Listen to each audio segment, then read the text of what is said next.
everyone, and welcome to another video by Liminal Spaces. Today I'm very excited because I'm going to do my top 10 horror books. I absolutely loved the horror genre as a teenager. I read voraciously everything I could get my hands on. So I'm excited to do this list. Now, I do want to say before I start that because of the recent release of the book Paperbacks from Hell by Grady Hendrix, that a lot of new authors have kind of come to light that I just didn't happen across when I was a teenager, and they are authors that I hope to read some of soon, and I have a lot of their books, but I haven't really made that dive back into horror, and I do plan to dive back in. So part of the reason for making this video is so that I can see what my top 10 will be from just what I read as a teenager. From here on out, the top 10 will change as time goes on and I read more and more of these new authors. So, alright, let's get started. I do want to start with a couple of honorable mentions, stuff that I feel like is absolutely incredible, but I did not have enough room for on the top 10. But I do want to talk about them just really quick. And the first one that I'm going to bring up is, of course, Scary Stories to Tell in the Dark. I cannot tell you how many times I rented this book from the library, from my school library. There was a little small town that we would visit every summer where my mom grew up that had a bookmobile. Basically, this truck would drive around to all the small towns. It was a little truck that was a library, and they had a copy of this, and I would rent it, and this was scary summer reading, and I think my brother did the same thing. I think he would have the same memories with this book. The stories are incredible. I remember loving them, but for me, really, truly, the scariest part was the art. So these stories were retold by Schwartz, I think, yeah, Alvin Schwartz. The drawings are by Stephen Gammell, and there's, of course, a new movie version. They did an incredible job. There's also a documentary that was recently done that I saw a couple years back that was incredible. But really, this artist was so scary and the drawings were so good that I remember just staring into these. You know, when Metallica came out and started putting all the skulls and stuff on their albums, and even Iron Maiden and all that, it was like a direct line from this artist. It made sense to me to go from staring at this to staring at those covers. Really, just an incredible book. And I want to bring up one more Alvin Schwartz really quick, and that is this one, which looks like every 80s horror book ever. I'm sorry, Scary Stories came out in 1981. This book came out in 1984. The reason I bring this up is because the art is done in this one by Dirk Zimmer. And the art was not as magnificent as Stephen Gammell's, but it was still very 80s, very cool. I really enjoyed it. But really, there's a story in this one that really scared me when I was a kid that I would read over and over again. And it's a story about a woman who keeps a ribbon around her neck.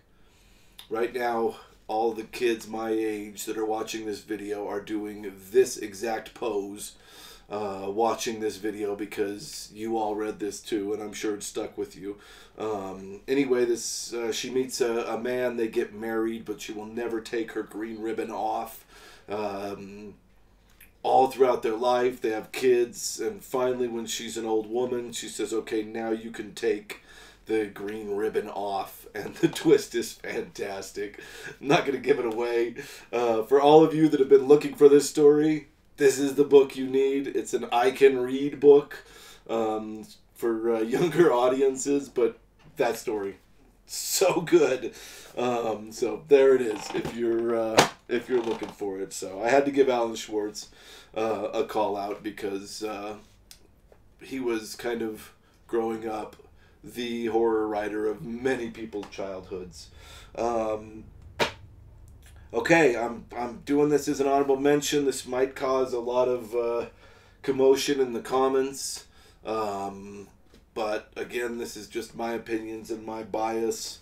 I'm an honorable mention Lovecraft.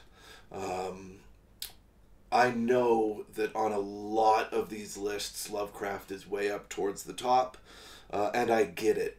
I remember getting lost in Lovecraft's prose, and feeling the mystery and the terror grow as these people would undercover cults and witchcraft and magic rituals and all this kind of stuff. The problem that I have with Lovecraft is that his monsters, and I know they're very famous, are closer to monsters than gods to me. I never understood kind of the old ones or the dark gods because they didn't seem intelligent or worthy of worship in any way. I never understood why these characters were worshiping these just hungry beasts. And if I'm wrong, it's been many years since I've read him. If I'm wrong, I'm sure you guys will correct me in the comments. I hope you do, or explain why it makes sense to you, but it never made sense to me. Also, I felt like it became a trope of Lovecraft to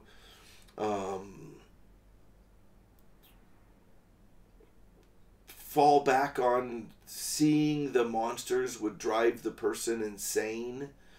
And so he wouldn't describe the monsters. He'd just say it was so terrifying that it drove the person insane. And he did that so often that it kind of turned me off to a lot of his writing. Again, let me state, I love his prose. I really do. And I know a lot of people like his stories more than his prose. I'm the opposite. I like his prose more than his stories. And the way he'd build mystery was absolutely incredible. But the scariest thing I ever read from him, and the reason I'm doing an honorable mention, is a story that not a lot of people have heard of. It's called In the Walls of Eryx. And it's not actually just written by Lovecraft. It's written by Lovecraft and Kenneth Sterling. This story, I remember reading in a random Lovecraft anthology, not this one, although it is in this one. This is not the one I originally read it in. It's a story of this astronaut landing on Venus to look for some super important rock that they used, some element that they use. It's very rare. And basically, he sees that another ship has landed there, and there's a skeleton in the middle of this plain on Venus that is holding a rock of like this size of this really rare mineral. And he's super excited and runs to get it and finds out that there is an invisible maze there on Venus. And the way that it's written of him getting stuck in this maze until he eventually dies, absolutely incredible. Actually, I don't remember if he dies or not. Sorry, spoiler alert. I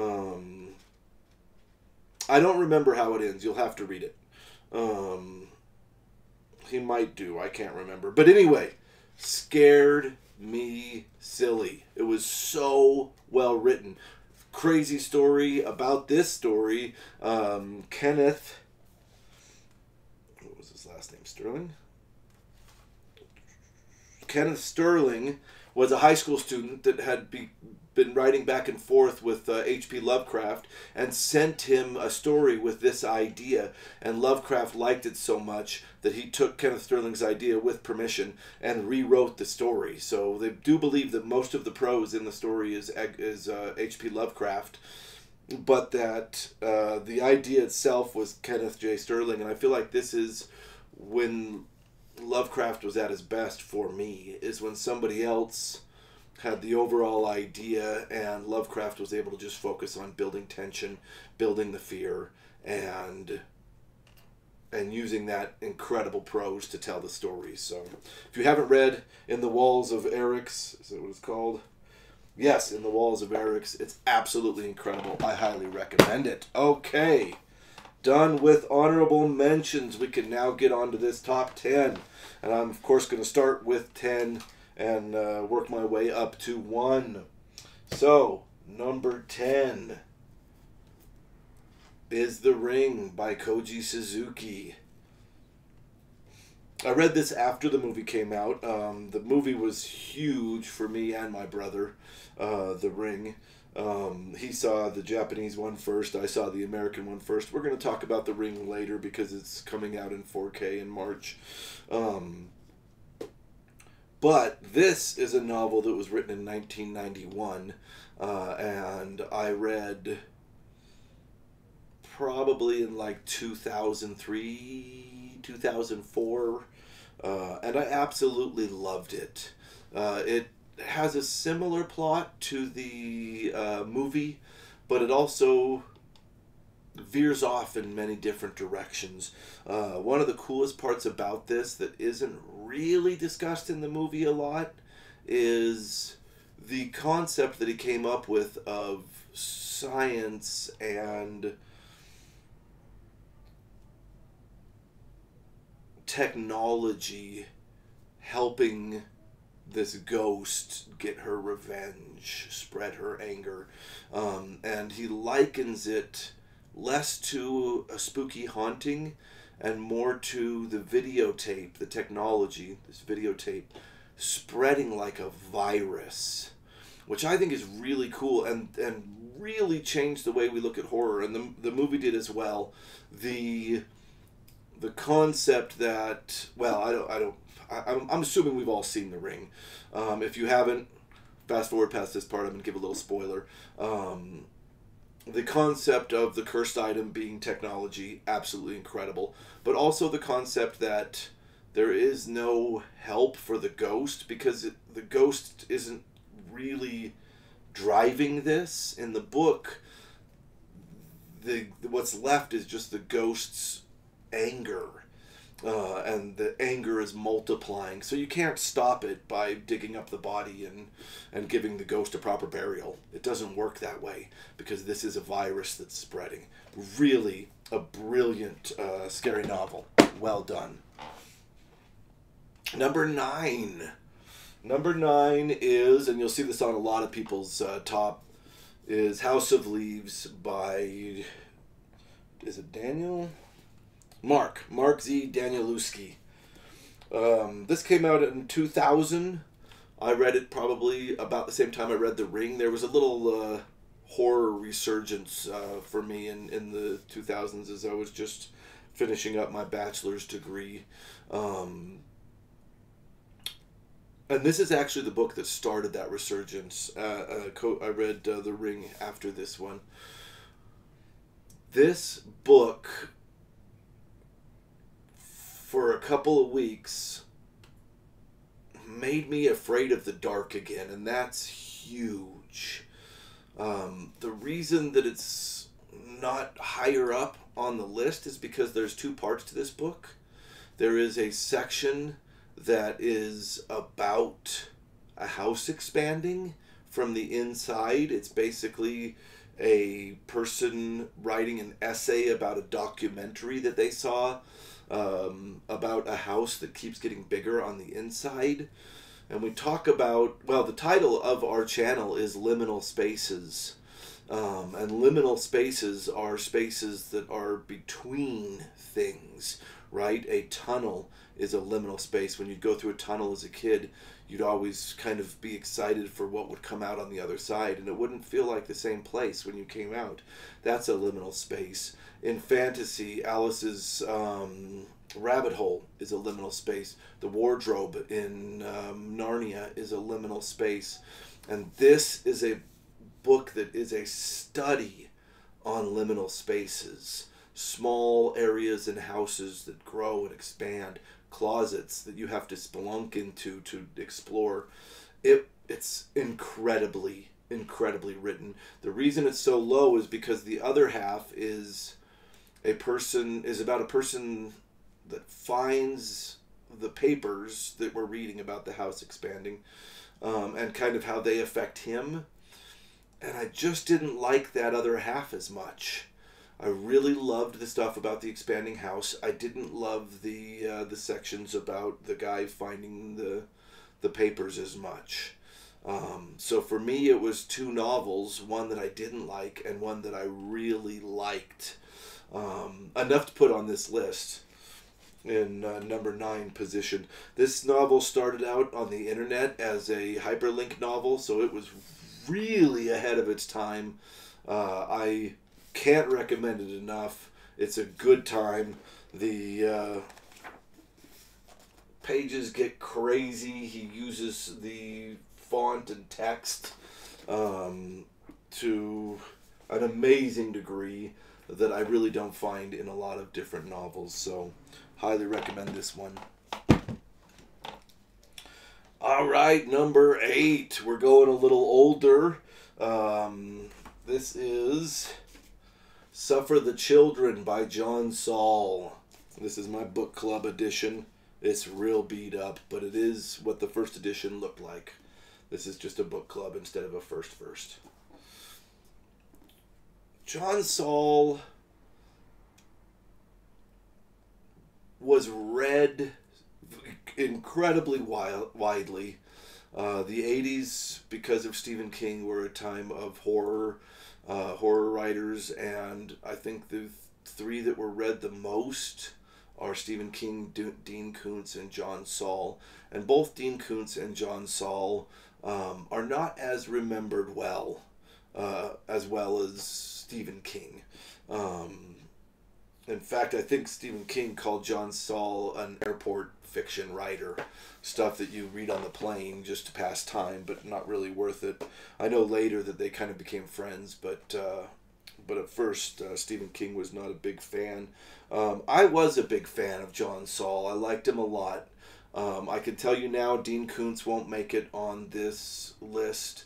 And the reason for that is, and I own a ton of Dean Koontz books, but the reason that he won't make it on this list is my bias more than his writing. In fact, some would say that he's a better writer than John Saul, and that might be true. But I have a tendency to prefer very specifically hauntings in my horror stories. And I know that is like a subgenre inside the many different types of horror novels. And Dean Koontz is a little more of a thriller writer than a supernatural horror writer. And that's the only reason he doesn't make it on my list. But John Saul does, because he is a supernatural writer. And I chose his first book, Suffer the Children. Nobody wrote scary kids like John Saul. And a lot of his ghosts were scary kids before The Ring came out, and suddenly all ghosts were terrifying little kids, little girls. John Saul was doing that in the 70s and 90s. This book, I think, came out in 1977, and it is dark. It doesn't end happy, and it is about a kid haunting a kid, and he doesn't really pull any punches. It's really a good, scary novel. It was hard to choose between this one and Nathaniel, which is another kid haunting a kid novel. I loved them both when I was growing up. So yeah, that is my number 8. Number 7 is The Exorcist by William Peter Blatty. This is my first edition copy. I'm glad to have it. It's got some writing inside, but overall it's in really good condition. I read this after I saw the movie when I was a teenager, and I really, really enjoy his take on religion and what it means to be a demon to try and hurt humanity. And the big theme in this book is that the demon isn't hurting Reagan just to hurt Reagan. The demon is hurting what we find most innocent, in order to break our spirits and make us easier to tempt to sin. These are really, truly scary demons in this book, or demon. They're not, and I'm sorry to do this to Clive Barker because I haven't read Clive Barker, but I've seen, of course, Pinhead. I can't think of the name. Oh, Hellraiser? Hellraiser is the type of demons that I kind of got tired of in the 80s, that were just gory and more into torture than they were into kind of the philosophical concept of how we break down people. Now, again, I haven't read Clive Barker, so I'm sure a lot of you will let me know in the comments that Hellbound Heart, which I believe is the short story that Hellraiser is based on, could be just as good as this. I don't know. I will read it in the future and let you know. But yeah, this is scary demons, I think. Really, truly scary demons, for me, at least. All right, that was my number 7. Oh, that came out in 1971, The Exorcist did. Interesting side note, William Peter Blatty was a humor writer. The Exorcist was his first horror novel. I've also read Legion, which was his second novel about the same story as The Exorcist. And it's worth a read. It's really fun. All right, number 6. In my number 6 place, I have Interview with the Vampire by Anne Rice. This is my book club edition. Not a first, but this is what the first looked like. Not a great cover. I'm not a huge fan. There is a romance-looking cover that is really... I have it. I'm going to go grab it. Yes, so here is another cover of Interview with the Vampire, which is... it looks like one of these gothic romances, and this kind of is a southern gothic, so this cover makes just as much sense as the other one. I read this at a time in my teenage life when I was gothic, and the philosophy of these vampires was absolutely incredible. It really changed vampires for me. I wasn't really that much into vampires as a kid. I'd read Salem's Lot, and while I appreciate it, I recently reread Salem's Lot, and I enjoyed it a lot. But as a kid, it was not my favorite Stephen King book. It was in between a book I really loved, Carrie, and another book that I absolutely loved, The Shining. And I just felt that it was... I just felt vampires and zombies were monsters more than spooky. So they were jump scares more than the kind of creep. And I was kind of a connoisseur of the of creepy scares, not monster scares. So yeah, this changed vampires. This made them philosophical and thoughtful and worried about damnation, and looked at what it really meant to be a vampire. And it was huge when I read this. I absolutely loved it. It was so well written. I've ripped through the Vampire Chronicles one after the other as they came out. Eventually they got a little much for me and I stopped, but But man, this was glorious when I first read it. It came out in 1976. All right. Right above Interview with the Vampire is Frankenstein by Mary Shelley. Again, this falls under the Gothic category. And this novel is nothing like the movie that has become so popular, and kind of the story from the movie that most people know of Frankenstein. This is a completely different monster, a philosophical monster, a monster that wonders at his own creation. In fact, the fact that Interview with a Vampire and Frankenstein are so close together on this list makes sense, because they're both about creatures wondering at their existence. And I really highly recommend for anybody. Mary Shelley kind of almost created horror and sci-fi at the same time when she wrote this book. Just absolutely stunning and worth the read. Really worth the read.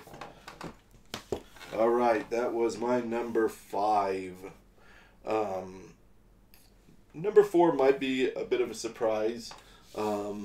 I didn't put Dracula on this list. I did read Dracula when I was younger, and I really did enjoy it. But later I discovered Carmela by Sheridan Le Fanu, and this is, in my opinion, the better novel.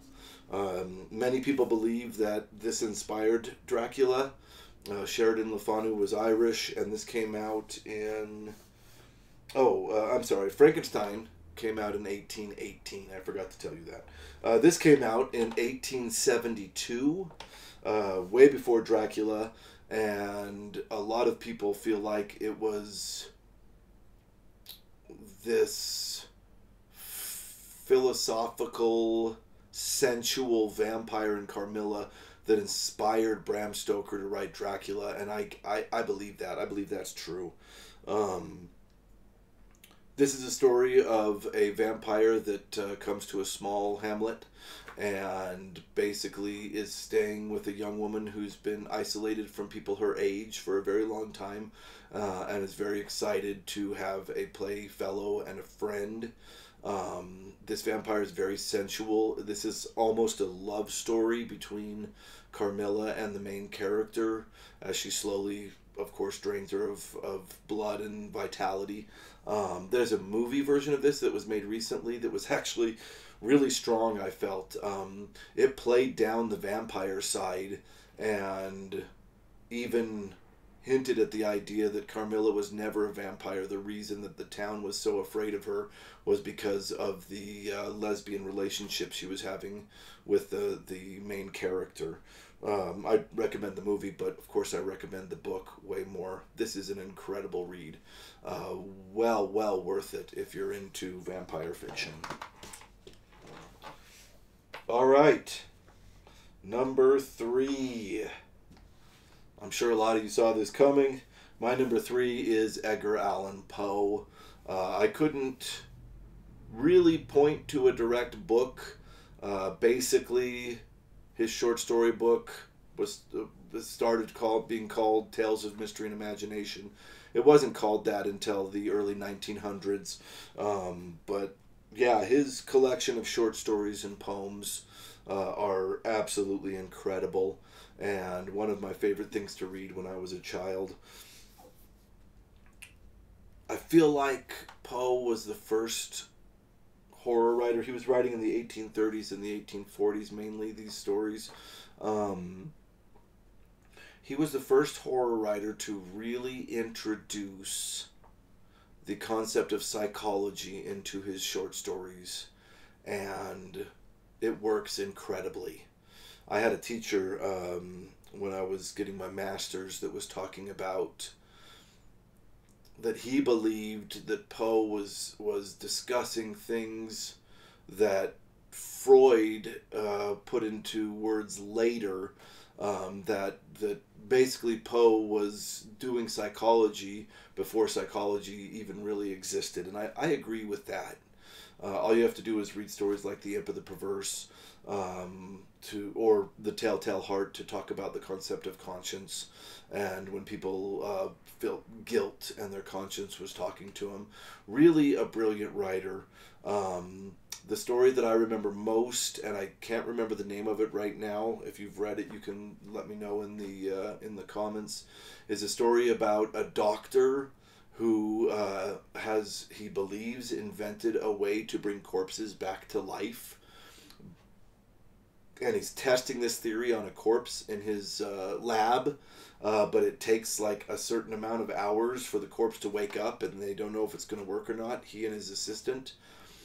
So his assistant and he are watching this corpse, waiting for it to wake up from the dead, and suddenly the doctor gets a house call and has to leave, and he leaves his assistant alone in the room waiting for the corpse to wake up. And let me tell you, I have never been so afraid reading in my bed at night as I was as a teenager reading that story. Absolutely incredible. Really, I mean, you could make a case that Edgar Allan Poe is the greatest horror writer of all time, and I would probably follow along. He's in my number 3 spot, but he could deserve much higher. Absolutely incredible writer.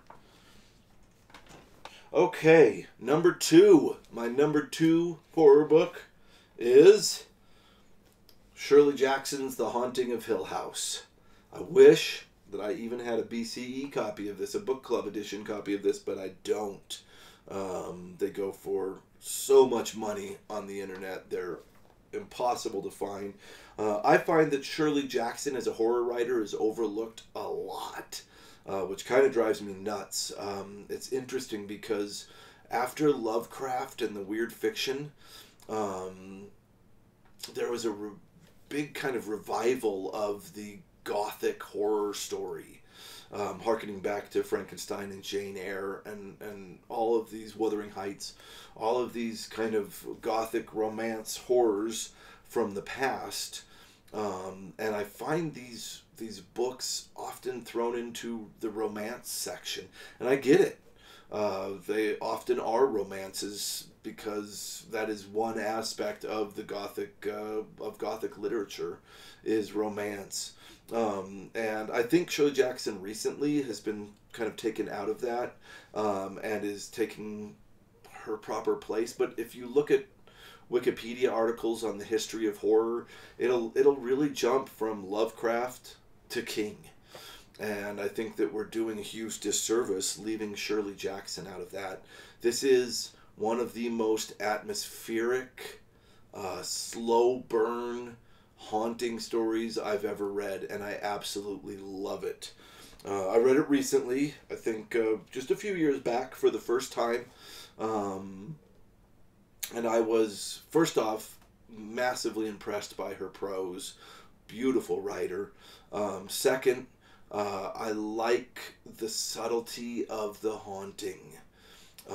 This is about ghosts that worm their way into your brain, in such a vague manner that you're not even sure that they're there. It's about a place. It's like the Hill House itself is the ghost. And that's true in Edgar Allan Poe's The Fall of the House of Usher as well. Interesting to me that, I've forgotten the director's name, but the guy that did the episodic Haunting of Hill House, which doesn't have a lot to do with this book, also recently did The Fall of the House of Usher, because I connect those two books. And actually, when I talk about my number 1, I also connect that book in the same way. So Hill House itself is almost the ghost. And at the end, we're not sure if it was haunted or the main character is just crazy. I have a tendency to feel like it was haunted and it wormed its way into her brain, because it itself is a ghost. Hill House itself is a ghost. There's hints of lesbian love in this. that I think was shocking for the time as well. Also beautifully handled and very well written. This character, this main character, is so near to is she crazy, or psychic, or what's going on, but honestly, you love her throughout. She is so well written, and you feel bad for her. One of the best haunting stories I've ever read. I absolutely recommend this book, and that's why it's number 2 on my list of top 10. And now we've made it to the number 1 spot. I've brought him up a bunch. I know you probably have already guessed. It is a Stephen King book. The question is, which one? And the answer is The Shining. It was very hard for me to decide between this one and it. This is my first edition copy.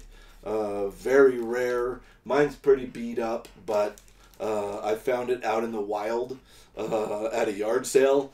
So I'm very proud to have a first edition. This came out in 1977. Oh, I forgot to tell you, Shirley Jackson's The Haunting of Hill House came out in 1959. This one came out in 1977. And Stephen King has mentioned that this novel is inspired by The Haunting of Hill House, and it makes perfect sense because the Overlook Hotel is a ghost in itself. It's a place that is so full of ghosts that even the hotel itself is ghostly. I know that Stephen King has talked about a lot. That he is. It's weird because when I talk to people about horror, Stephen King's the only name that comes up. It's crazy. Like, I know that people that liked horror a little bit more than just Stephen King in the 80s just went to Dean Koontz and John Saul. And I know there's other writers, we'll get into that in a bit. But I think the reason that Stephen King is such a heavy hitter in horror, though the horror writer, is because he's that good. He deserves it. And I haven't read his recent stuff. I think I did not finish Under the Dome, but that was the last attempt I made. I have a tendency to go back to these earlier novels of his because I loved them. They were what got me into horror. The first book I read by Stephen King was Cujo, and I was just a youngin'. I was 9, and it scared the hell out of me, but it also showed me how well characters can be developed, how well you can know somebody through a book. Stephen King's characters are incredible. They're flawed, and they come alive in ways that I just don't see happen by other writers. He is really something special, and for me, this is the book that does it the best. It is just absolutely incredible, well written book. Okay. I do plan to read a lot more horror in the coming year, so I'll do this again in a year, and we'll see how my top has changed. I just want to do some future reads, shout-outs that I plan to read. Peter Straub. I was aware of Peter Straub when I was a teenager, and I started Ghost Story because I loved the movie. I started Ghost Story like 3 times, and I constantly would DNF. I just couldn't finish that book. I don't know why. I'm really excited to read his first book, which is called Julia, which also has a movie that was starring, oh, what's her name? The girl that was in, the woman that was in Rosemary's Baby. I can't remember her name. Anyway, just saw the movie recently. It's fantastic. It just got a 4K release. And I'm really excited to read that novel by Peter Straub and also Ghost Story. Robert McCammon. I'm very excited to read some of his. I've heard great things. I'm going to try to check out Swan Song. Apparently that's, some people say, even better than The Stand, we'll see. I'm excited to read that. I want to read some James Herbert, the Stephen King of England. I don't know where to start with his. I'm going to look for something that's about a haunting and start there. Dan Simmons is big on my list. I'm going to read Summer of Night by him soon. Andrew Niederman, Pin, I've heard is absolutely incredible and weird. I'm going to read that one soon. And the one that people have been recommending to me the most is Michael McDowell. He's like a Southern Gothic writer. From what I've read, I think I'll really like it. He's got a series, and I can't remember what it's called, but anyway, the first one's called The Flood, and I'm going to be reading that one soon. Please, in the comments, let me know if you have any great horror recommendations that I need to read. If this top 10 is different from yours, let me know what you would rearrange, what you would add, what I missed.